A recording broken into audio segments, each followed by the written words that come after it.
On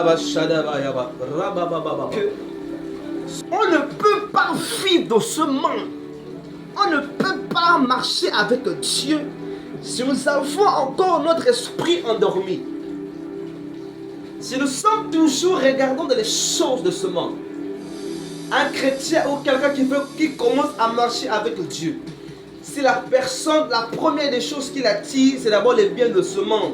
Cette personne n'a pas encore vécu le réveil ou l'éveil spirituel dans son esprit. Parce que la Bible déclare rechercher d'abord les choses d'en haut. En réalité, comme une personne s'est convertie, même si tu travailles déjà, même si tu as déjà des enfants, même si tu as déjà une femme, tu te trouves dans une famille, en réalité, la priorité, ces choses sont normales, ces choses de la vie. Il faut aller à l'école, il faut travailler, il faut soutenir sa famille. Mais dans ton esprit, il y a quelque chose qui va te dire, malgré ce que tu fais là, malgré tes occupations là, il faut d'abord rechercher le royaume. Il faut d'abord rechercher les intérêts spirituels. Il faut d'abord rechercher le bien-être spirituel. Parce que lorsque le bien-être spirituel est fondé, cela donne la solidarité. Cela solidifie votre foi et votre fermeté en Christ Jésus.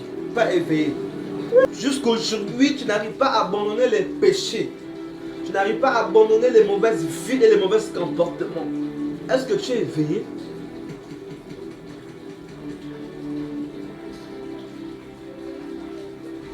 Là-bas, là-bas.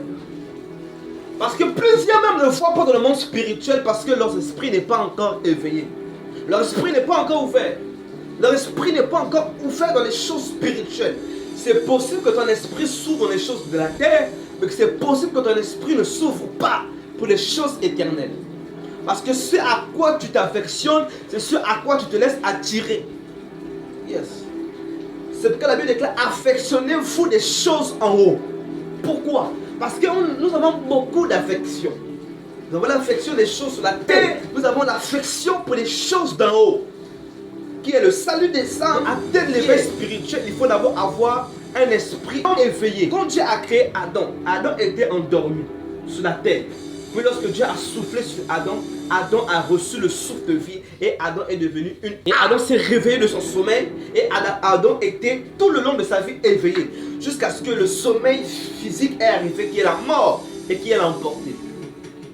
Mais pendant sa création, Adam était là, endormi. Et quand Dieu a soufflé sur lui, Adam s'est réveillé. Adam était dans un profond sommeil.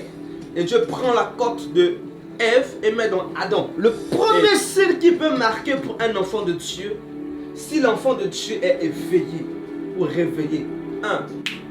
Le premier signe, c'est la sanctification. Foi. La Bible dit que nous ne marchons pas par la vue, mais nous marchons par la foi. Donc cela signifie que moi, en tant qu'enfant de Dieu, je ne marche pas parce que je vois, mais je marche par la foi. Vivre dans une vie de consécration et de prière. Parce que celui qui se rêve, qui sort du sommeil spirituel, commence à chercher la consécration.